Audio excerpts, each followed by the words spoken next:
குமார ஜெயக்கொடி மீதான நம்பிக்கையில்லா பிரேரணை. சர்ச்சைக்குரிய வைத்திய நியமனம் மே 8 உத்தரவு அறிவிக்கப்படும். இலங்கையின் பொருளாதார வளர்ச்சி குறித்து ஏடிபியின் கணிப்பு. 2026 முதல் காலாண்டில் வரி வருமானம் 606 பில்லியன். புத்தாண்டு காலத்தில் மதுபான சாலைகள் மூடப்படும் நாட்கள் அறிவிப்பு. ஹோர்மோஸ் விவகாரம் ஈரானின் பிடிக்குள் உலக எரிசக்தி சந்தை.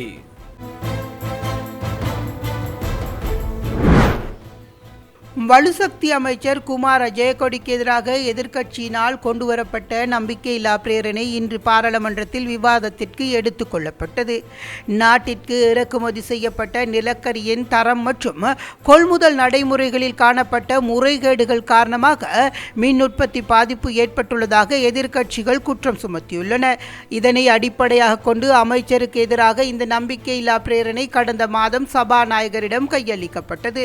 அமைச்சர் குமார கொடி அரசு அதிகாரியாக பணியாற்றிய காலத்தில் இடம்பெற்றதாக கூறப்படும் ஊழல் குற்றச்சாட்டுகள் தொடர்பில் அவருக்கு எதிராக தாக்கல் செய்யப்பட்டுள்ள நீதிமன்ற வழக்கு குறித்தும் எதிர்க்கட்சிகள் கேள்வி எழுப்பியுள்ளன.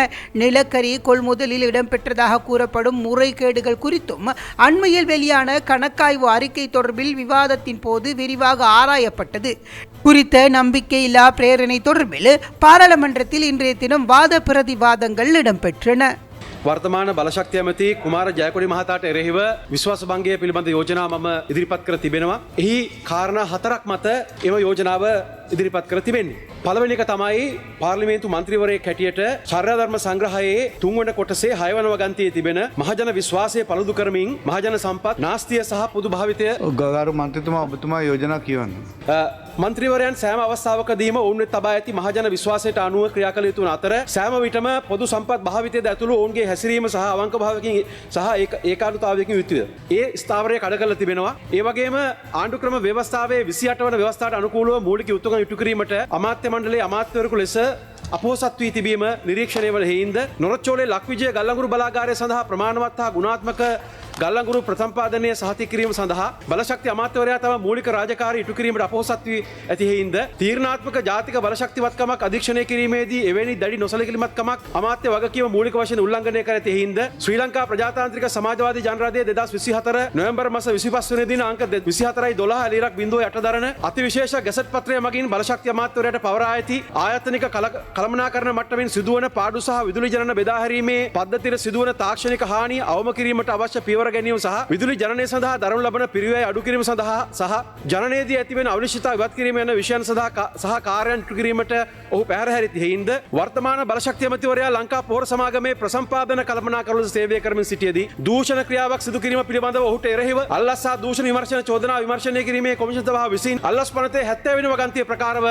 දූෂණයේ වරද සඳහා චෝදනා ලැබ කොළඹ මහාධිකරණයේ හමුවේ විධිමත් අධිචෝදනා ගොනු කර ඇති හේින්ද ඉහත සඳහන් කළ කරුණු අනුව රාජ්‍ය මූල්‍ය පාඩුව ජාතික බලශක්ති ආරක්ෂාව අනතුරේ හෙළීම දූෂිත ලෙස ප්‍රසම්පාදන ක්‍රියාවලිය හැසිරවීම දූෂණයේ වරද සඳහා ක්‍රියාකාරී අධිකරණ ක්‍රියාමාර්ගයන්ට ලක්වීම සහ රජයේ දූෂණ විරෝධී ජනවරම පාවා දීම. இந்த நம்பிக்கையில்லா பிரேரணையை இந்த சபையிலே சமர்ப்பித்த போது எங்களுடைய கட்சி சார்பாக அந்த நம்பிக்கையில்லா பிரேரணையிலே நாங்கள் கையெழுத்து வைப்பதை நாங்கள் தவிர்த்திருந்தோம். நாங்கள் அவ்வாறு கையெழுத்து வைப்பதை தவிர்ப்பதற்கான முக்கியமான காரணங்கள் 2 இருந்தது. ஒன்று, இந்த விடயம் ஏற்கனவே நாடாளுமன்றத்திலே கோப்புக்குழுவிலே இந்த விடயம் விசாரிக்கப்பட்டு அல்லது கையாளப்பட்டு கொண்டிருந்தது. அதே போல சம்பந்தப்பட்ட இந்த அமைச்சரவர்கள் தொடர்பாக கொழும்பு மேல் நீதிமன்றத்திலே ஒரு வழக்கு தாக்கல் செய்யப்பட்டு அமைச்சரவர்கள் அந்த வழக்கில் இருந்து பிணையில் இருப்பதையும் நாங்கள் அறிந்து கொண்டிருந்தோம். அந்த அடிப்படையிலே இது ஒரு விசாரணை நடைபெறுகின்ற விஷயமாக இருக்கும் போது நாங்கள் அவசரப்பட்டு இந்த நம்பிக்கையில்லா பிரேரணையில் பங்குதாரர்களாக இருக்க வேண்டுமா என்ற ஒரு எண்ணத்தின் அடிப்படையிலே தான் நாங்கள் இந்த நம்பிக்கையில்லா பிரேரணையில் நாங்கள் எங்களுடைய கட்சி சேர்ந்தவர்கள் நாங்கள் கையெழுத்திடாமல் இருந்தோம்.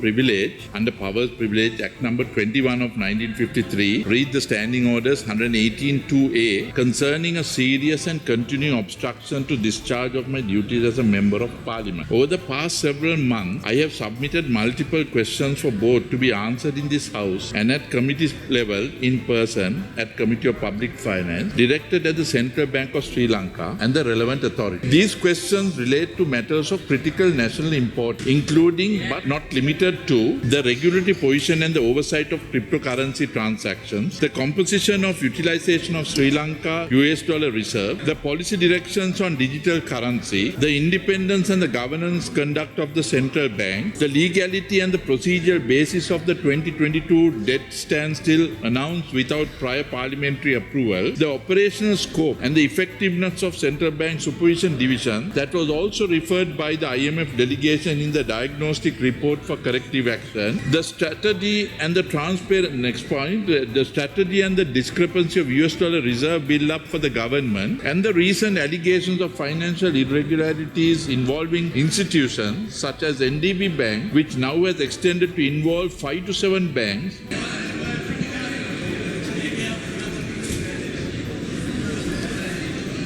දැන් ඡන්දය ප්‍රකාශ කිරීමට අවස්ථාව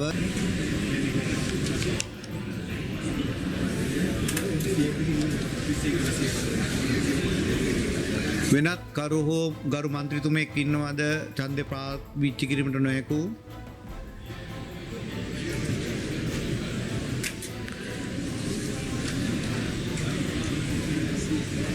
ගරු සමන්ත වසන්ත සමරසිංහ ගරු මන්ත්‍රී අමාත්‍යතුමා இதேவேளை ஐக்கிய மக்கள் சக்தி இன்றைய தினம் போல்துவை சந்தியில் போராட்டம் ஒன்றினை முன்னெடுத்திருந்தது.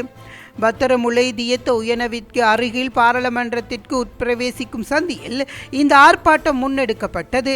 இதன் காரணமாக அந்த பிரதேசத்தில் கடுமையான வாகன நெரிசல் ஏற்பட்டிருந்தது.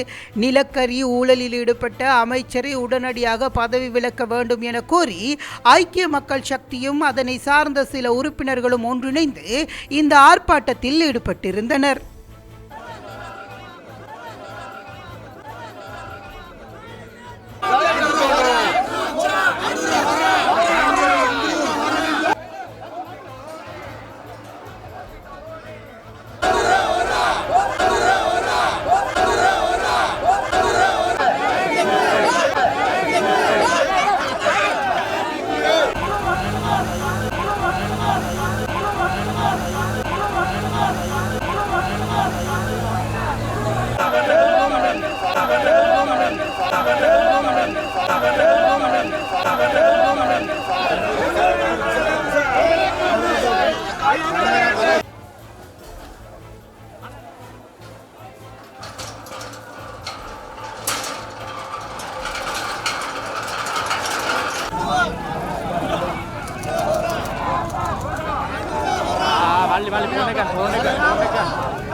அரசாங்க மருத்துவ அதிகாரிகள் சங்கம் முன்னெடுத்துள்ள நாடளாவிய ரீதியிலான பணிப்புறக்கணிப்பு இன்றும் தொடர்கிறது. மருத்துவ மாணவர்களுக்கான பயிற்சி கால நியமனங்களை வழங்குவதில் சுகாதார அமைச்சு எட்டப்பட்ட உடன்படிக்கைகளை மீறியுள்ளதாக குற்றம் சுமத்தி இந்த பணிப்புறக்கணிப்பு ஆரம்பிக்கப்பட்டது. பணிப்புறக்கணிப்பை மேலும் தொடர்வதா அல்லது கைவிடுவதா என்பது குறித்து இறுதி முடிவை எடுப்பதற்காக சங்கத்தின் அவசர மத்திய குழு இன்று முற்பகல் கூட இருந்தமை குறிப்பிடத்தக்கது. இந்த சந்திப்பின் பின்னரே அடுத்த அடுத்த கட்ட நடவடிக்கைகள் குறித்து அறிவிக்கப்படும் எனவும் எதிர்பார்க்கப்படுகிறது. இதேவேளை சர்ச்சையை ஏற்படுத்தியுள்ள உள்ளக பயிற்சிக்கு பிந்திய வைத்திய நியமனங்கள் செயல்முறையை சவாலுக்கு உட்படுத்தி தாக்கல் செய்யப்பட்ட மனுக்களை விசாரிக்க அனுமதிப்பதா இல்லையா என்பது குறித்து உத்தரவை மே மாதம் 8ஆம் தேதி அறிவிப்பதாக மேன்முறையீட்டு நீதிமன்றம் உத்தரவிட்டுள்ளது. உள்ளக பயிற்சி காலத்தை நிறைவு செய்து 2 வைத்தியர்களால் தாக்கல் செய்யப்பட்ட மனுக்களை பரிசீலித்த பின்னர் மேன்முறையீட்டு நீதிமன்றம் இந்த உத்தரவை பிறப்பித்துள்ளது. 2025ஆம் ஆண்டு காணப்பட்ட 5% இலங்கை பொருளாதார வளர்ச்சியானது 2026இல் 4% வீழ்ச்சியடையும் என ஆசிய அபிவிருத்தி வங்கி தெரிவித்துள்ளது.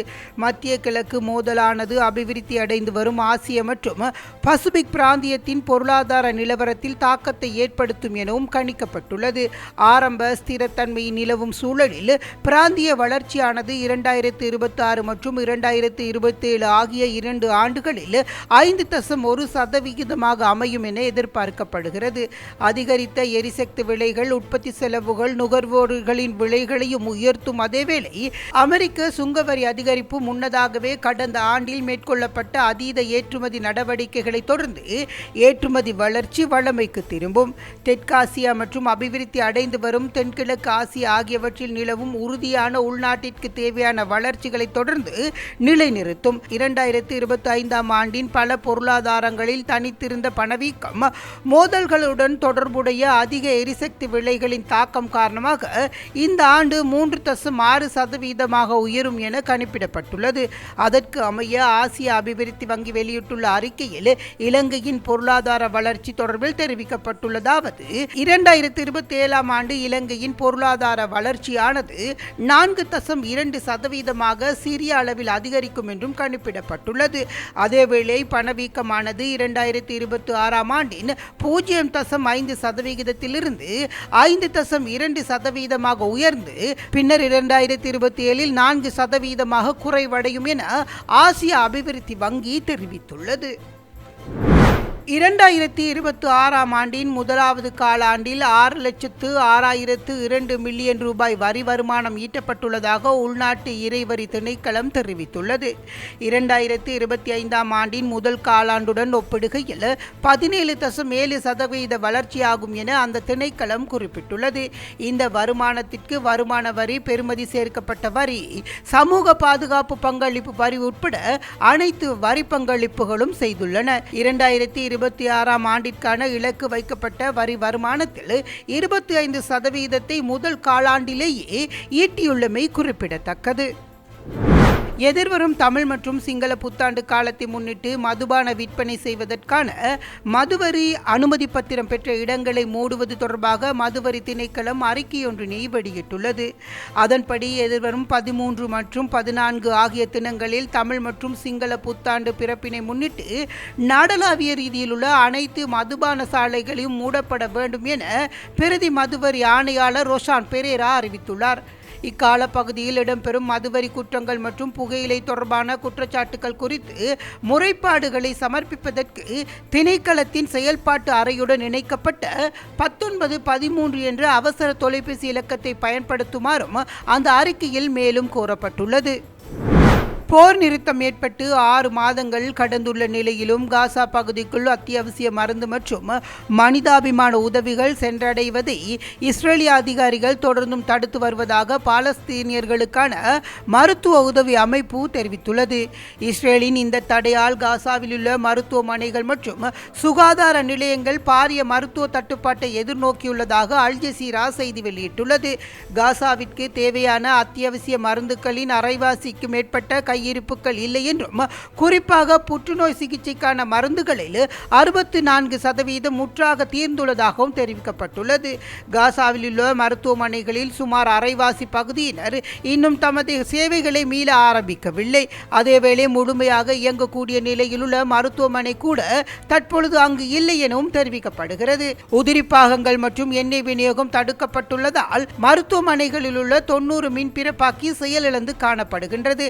மேலும் மேலும் சுமார் 4000 சிறுவர்கள் உட்பட 18,500க்கும் அதிகமான கடும் நோயினால் பாதிக்கப்பட்ட நோயாளிகளுக்கு அவசர மருந்து வெளியேற்றும் சிகிச்சை தேவைப்படுகின்றது.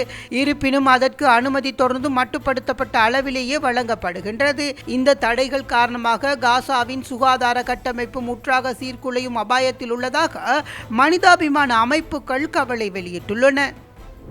ஹோர்முஸ் நீரிணையினூடாக செல்லும் கப்பல்களுக்கு போக்குவரத்து கட்டணத்தை அறவிடுவதற்கு ஈரான் எடுத்துள்ள தீர்மானம் உலகளாவிய எரிசக்தி சந்தையில் பாரிய தாக்கத்தை ஏற்படுத்தும் என எதிர்பார்க்கப்படுகிறது. ஈரானின் இந்த தீர்மானம் குறித்து அமெரிக்கா உள்ளிட்ட பல நாடுகள் தமது அதிருப்தியை வெளியிட்டுள்ளன. அந்த விவகாரத்தின் ஈரானின் தலையீடு மற்றும் பாதுகாப்பு கவலைகள் சர்வதேச ரீதியில் உற்று நோக்குவதாக அல் ஜசீரா செய்தி தெரிவிக்கின்றது. எரிசக்தி சந்தையில் ஈரான் தனது செல்வாக்கை அதிகரிப்பையும் ஹோர்முஸ் நீரிணையை ஒரு அழுத்த சக்தி கருவியாக பயன்படுத்துவதையும் வாஷிங்டன் விருப்பமில்லை. எரிசக்தி விநியோகத்தின் மீது ஈரானின் இந்த ஆதிக்கம் சர்வதேச ரீதியில் ஈரானுக்கு அதிக பலத்தை சேர்க்கும் என அமெரிக்கா கருதுவதாகவும் தெரிவிக்கப்படுகிறது. இஸ்லாமாபாத்தில் நடைபெறவுள்ள பேச்சுவார்த்தையில் ஹோர்முஸ் நீரிணை விவகாரம் மாத்திரமின்றி லெபனான் விவகாரமும் ஒரு முக்கிய முட்டுக்கட்டையாக அமையும் என எதிர்பார்க்கப்படுகிறது. ஈரானின் அதிகாரிகள் கருத்தின்படி லெபனானில் அமுல்படுத்தப்பட வேண்டிய போர் நிறுத்தமானது ஒரு விரிவான மற்றும் முழுமையானது ஒன்றாக இருக்க வேண்டும் என்பதில் ஈரான் உறுதியாக உள்ளது.